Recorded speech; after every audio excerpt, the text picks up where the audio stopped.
Good morning all of you. Adarsh classes में आपका स्वागत है। वीडियो को लाइक करना ना भूलें और वीडियो को अंत तक देखें ताकि जनसंख्या महासमूह आपको अच्छे से समझ में आए। आज का जो हमारा टॉपिक रहेगा पार्ट 3 का ही, पार्ट 3 विश्व जनसंख्या वितरण घनत्व एवं वृद्धि। जैसा कि हमने पिछले वीडियो में घनत्व के बारे में चर्चा की थी, आज हम वितरण और घनत्व का ही एक रूप जनसंख्या महासमूह का अध्ययन करेंगे। क्या है जनसंख्या महासमूह? चलिए आगे अध्ययन करते हैं। जनसंख्या महासमूह, यहाँ एक नोट के रूप में बात लिखी हुई है कि कुल जनसंख्या का लगभग 80% भाग 20 डिग्री उत्तरी अक्षांशों के मध्य मिलता है। यानी पृथ्वी पर जो ज़्यादातर जनसंख्या है वो उत्तरी गोलार्ध में ही निवास करती है। और यहाँ पर आप देख रहे हैं कि 80% भाग 20 डिग्री उत्तरी अक्षांशों का मतलब है भूमध्य रेखा के ऊपर का भाग। इसको इस प्रकार समझना कि ये हमारी पृथ्वी है और 0 डिग्री यहाँ पर भूमध्य रेखा के ऊपर का जो भाग है उसे हम उत्तरी गोलार्ध और जो भूमध्य रेखा के दक्षिण का भाग है उसे दक्षिणी गोलार्ध के नाम से जानते हैं। यहाँ लिखा हुआ है 20 डिग्री उत्तरी अक्षांशों, यानी 0 से लगाकर यहाँ पर 20 डिग्री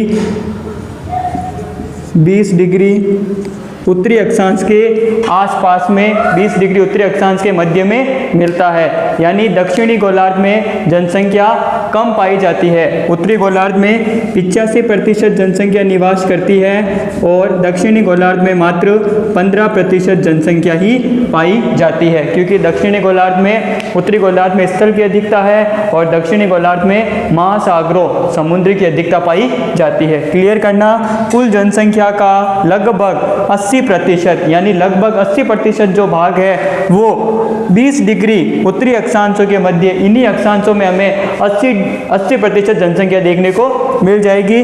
20 डिग्री उत्तरी अक्षांशों के मध्य मिलता है। फिर हमारा पॉइंट है, दूसरा नोट है, पृथ्वी का 50% भूभाग मानव निवास के अनुकूल नहीं होने के कारण लगभग निर्जन है। क्षेत्रफल तो बहुत है लेकिन कहीं पर महासागर है, कहीं पर मरुस्थल है, कहीं पर अधिक गर्मी पड़ती है और कहीं पर सर्दी अधिक पड़ती है। जनसंख्या वितरण को प्रभावित करने वाले कारकों में कुछ कारक होते हैं जिन्हें हम भौतिक कारकों के नाम से जानते हैं, उस जो मानव बसाव के अनुकूल नहीं होते, इसीलिए वहाँ पर जनसंख्या कम पाई जाती है। कि पृथ्वी का 50% भूभाग मानव निवास के अनुकूल नहीं होने के कारण लगभग निर्जन है। अब हमारे दिमाग में आता है कि जनसंख्या महासमूह क्या है।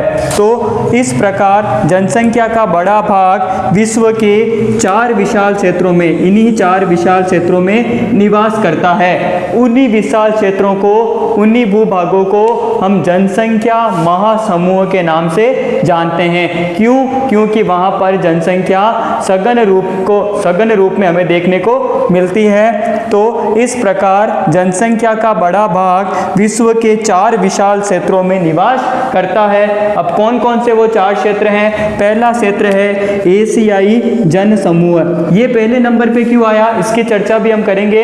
एक छोटा सा रूप बता दूं कि एशियाई जो महासमूह है उसमें विश्व के अधिक जनसंख्या वाले दोनों देश, चीन भी एशिया में आता है और भारत भी एशिया महाद्वीप में ही आता है। तो पहला हो गया एशियाई जनसमूह, दूसरा हो गया यूरोपीय जनसमूह, तीसरा है अमेरिकी जनसमूह और चौथा है अफ्रीकी जनसमूह।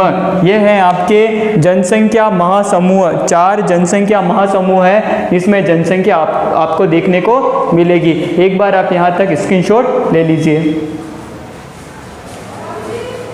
आपने स्क्रीनशॉट ले लिया होगा। अब हम आगे अध्ययन करेंगे एक एक जनसमूह का। जैसा कि आप बोर्ड पे देख रहे हैं, जनसंख्या महासमूह पहला समूह है एशियाई जन समूह, यानी वो विस्तार जहां पर जनसंख्या दिखाई दे रही है। एशियाई जन समूह, इसका विस्तार पश्चिम में, यानी हम भारत का एक पड़ोसी देश, आप देखना पश्चिम में पाकिस्तान से लेकर भारत के बाद में म्यांमार, थाईलैंड, इंडोनेशिया, वियतनाम होते हुए चीन, जापान और कोरिया तक है। यानी इसका जो विस्तार है वो अगर हम देखें तो पश्चिम में पाकिस्तान से लेकर पूर्व में कोरिया तक है। पश्चिम में आपके पाकिस्तान से लेकर Bharat, Myanmar, Thailand, Indonesia, Vietnam होते हुए चीन, जापान और कोरिया तक है। सभी एशिया के देश इसके अंदर आपको दिखाई दे रहे हैं। इसके पश्चात इस पूरे प्रदेश में मानसूनी जलवायु पाई जाती है। यहाँ मानसूनी जलवायु का तात्पर्य है जो भी वर्षा होती है, जो भी बारिश होती है वो मानसूनी हवाओं के कारण होती है। इसीलिए इसका एक विशेष नाम है कि मानसूनी जलवायु पाई जाती है। इसे मानसून एशिया भी कहा जाता है। आपकी परीक्षा में प्रश्न बन सकता है मानसून एशिया में कौन कौन से देशों को शामिल किया जाता है। तो चीन, Japan, Pakistan, Bharat, Myanmar, Thailand, Indonesia और वियतनाम, ये मानसूनी एशिया वाले देश हैं। इनको मानसून एशिया भी कहा जाता है। अब इस जन समूह को 3 उप प्रदेशों में बांटा गया है। इसको और अच्छे से समझने के लिए 3 इसके उप विभाग किए गए हैं। पहला है आपका पूर्वी एशिया। पूर्वी एशिया में आपके देश आते हैं चीन, जापान और कोरिया। तीनों एशिया के पूर्वी भागों में स्थित है, चीन, जापान और कोरिया। उसके बाद में आते हैं दक्षिणी पूर्वी एशिया, यानी साउथ और ईस्ट के अंदर आने वाले देशों का दक्षिणी पूर्वी Asia, Thailand, Indonesia, Myanmar, Vietnam और फिलीपींस। यहाँ एक और देश है फिलीपींस। वापस क्लियर करना, थाईलैंड, इंडोनेशिया, म्यांमार, वियतनाम और फिलीपींस, ये देश आते हैं आपके दक्षिणी पूर्वी एशिया में। फिर आते हैं दक्षिणी एशिया में जिसमें हम निवास करते हैं, हमारा देश है स्वयं का भारत। तो भारत, पाकिस्तान, नेपाल, भूटान, श्रीलंका, बांग्लादेश आदि, यानी भारत के अधिकतर पड़ोसी देश दक्षिणी एशिया में शामिल होते हैं। यह है एशियाई जन समूह, जहां पर जनसंख्या का जो जमाव होता है, जो जनसंख्या का वितरण है वो अधिक देखने को मिलता है। आइए आगे। यह जनसमूह 10 डिग्री से 40 डिग्री उत्तरी अक्षांश के मध्य देखने को मिलता है। यानी हम अगर भूमध्य रेखा के ऊपर उत्तरी गोलार्ध में इस एशियाई जनसमूह को देखेंगे तो हमें 10 डिग्री से लगाकर 40 डिग्री के बीच में यह जनसमूह देखने को मिलेगा। दूसरा पॉइंट है, यहाँ उपजाऊ मिट्टी के अनेक मैदान हैं। उपजाऊ मिट्टी के अनेक मैदान कैसे? नदियाँ यहाँ पर आती है और आसपास के क्षेत्र में उपजाऊ मिट्टी की परत बिछा देती है, जिससे यहाँ पर अनेकों ऐसे मैदान हैं जो उपजाऊ मिट्टी के बने हैं। अब चूँकि ध्यान रखना, मिट्टी अगर उपजाऊ है तो कृषि भी क्या होगी? अच्छी होगी, पैदावार भी बढ़िया होगी। उत्तम कृषि प्रदेश, यानी मानसूनी एशिया के जो प्रदेश हैं वो उत्तम कृषि के प्रदेश हैं। और हमको भौतिक कारकों से एक बात पता चलती है, जहाँ पर उपजाऊ मिट्टी पाई जाती है, जहाँ पर संसाधन होते हैं, वहाँ जनसंख्या ज़्यादा निवास करती है। इसीलिए इस एशियाई जनसमूह का नंबर पहले स्थान पर आया है। यहाँ पर जनसंख्या वितरण, जनसंख्या घनत्व अधिक मात्रा में, सघन मात्रा में देखने को मिलता है। उसका कारण है यहाँ पर उपजाऊ कृषि के मैदान हैं और उत्तम कृषि के प्रदेश हैं। यहाँ के देशों की प्रमुख समस्या, अब यहाँ पर हमने विशेषताएं भी देखी, कुछ समस्याएं भी है। वो समस्या आपको पता है कि जनसंख्या घनत्व ज़्यादा है, इसका मतलब यहाँ जनसंख्या वृद्धि की दर भी क्या है? तीव्र है। और जब जनसंख्या वृद्धि की दर तीव्र है तो अनेकों समस्याएं हमारे सामने खड़ी हो जाएगी।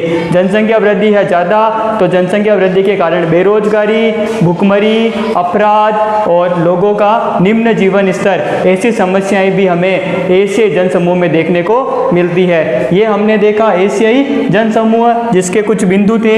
यह जनसमूह 10 डिग्री से 40 डिग्री उत्तरी अक्षांश के मध्य पाया जाता है। यहाँ उपजाऊ मिट्टी के अनेक मैदान हैं, इसीलिए जनसंख्या ज़्यादा पाई जाती है। उत्तम कृषि होती है और लोगों को रोजगार, खेती चाहिए, तो लोग यहाँ पर सघन मात्रा में निवास करते हैं। उसके बाद यहाँ के जो देश है वहाँ की प्रमुख समस्या है जनसंख्या वृद्धि की। देख लीजिए आप, भारत जो दक्षिणी एशिया में आता है, यहाँ की भी समस्या है जनसंख्या वृद्धि की। और उस जनसंख्या वृद्धि के कारण अनेकों समस्याएं उत्पन्न हो रही है, जो भी इस एशियाई जनसमूह में हमें देखने को मिलती है।